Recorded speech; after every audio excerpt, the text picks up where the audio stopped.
এবার আমরা দীপাবলিতে এই প্রদীপ জ্বালানোর পেছনে বৈজ্ঞানিক কারণটি জেনে নেব।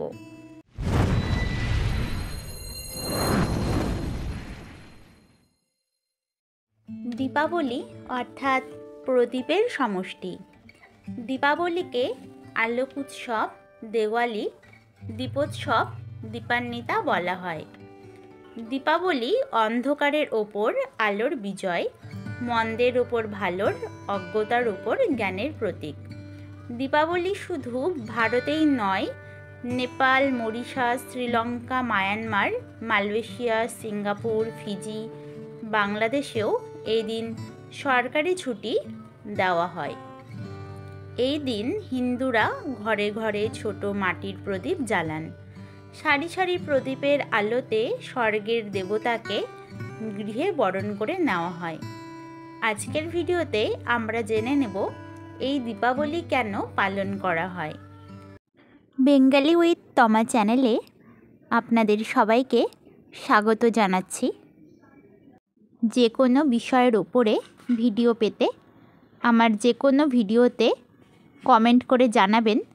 আমি চেষ্টা করব সেই বিষয়ের ওপরে ভিডিও তৈরি করে দেওয়ার।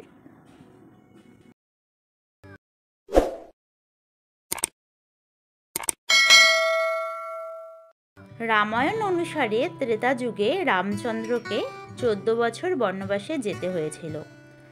রামচন্দ্রের স্ত্রী সীতাকে রাবণ হরণ করে নিয়ে গেলে রামচন্দ্রের সাথে রাবণের যুদ্ধ লাগে।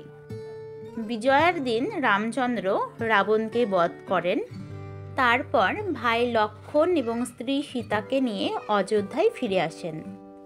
ফিরে আসতে তাদের 21 দিন সময় লেগেছিল। 14 বছর বনবাসের পর রামচন্দ্র অযোধ্যায় ফিরে এলে অযোধ্যাবাসী তাদের প্রিয় রামচন্দ্রকে ফিরে পেয়ে আনন্দে অনেক প্রদীপ জ্বালিয়ে তাদের স্বাগত জানান।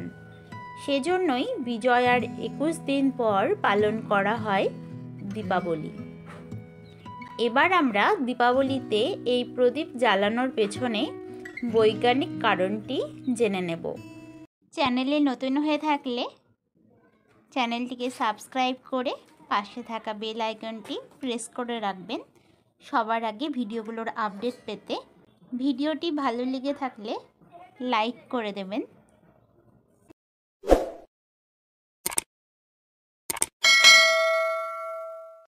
দীপাবলি শীতের শুরুতে অনুষ্ঠিত হয়।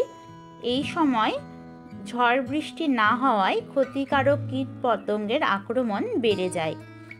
তাদেরকে ঘরের বাইরে রাখার জন্য বাইরে আলো জ্বালানো হয়। সেই আলোর আকর্ষণে পতঙ্গরা আলোর আগুনে গিয়ে মারা যায়। ফলে কীটপতঙ্গের প্রকোপ কিছুটা কমে যায়।